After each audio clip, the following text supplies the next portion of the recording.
Je vais faire comme l'inspecteur Colombo.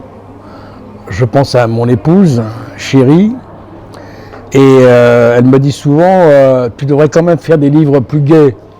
Alors je lui dis oui, mais ils sont quand même très gais, mais il y a plein d'humour dans mes livres. Dans Sankara, il y a tout un humour africain.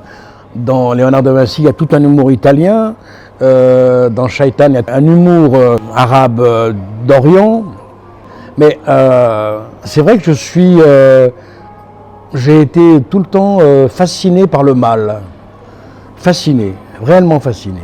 Et c'est vraiment une protection divine sur moi de m'avoir donné la possibilité de fréquenter le mal énormément et en même temps de jamais y tomber.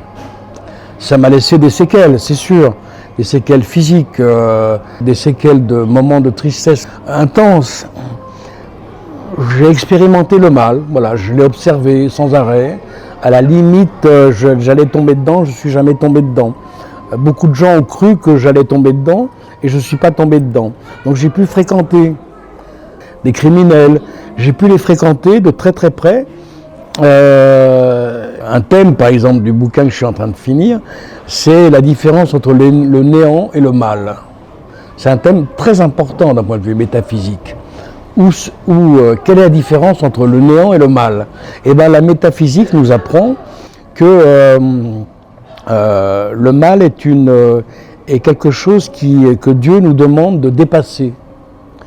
C'est surtout dit dans le Coran plusieurs fois, notamment la sourate 24, où il est dit c'est pas de Satan dont vous devez avoir peur, c'est de moi.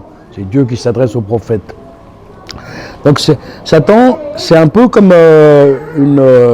c'est un peu comme un palier, le mal, tant qu'on est en dessous, on a peur, et lorsqu'on passe au-dessus, c'est rien d'autre qu'une épreuve que la création, le créateur, Dieu, nous demande de passer. Et après, on rentre dans un autre univers où le mal n'existe plus. Et là, on rentre dans le néant.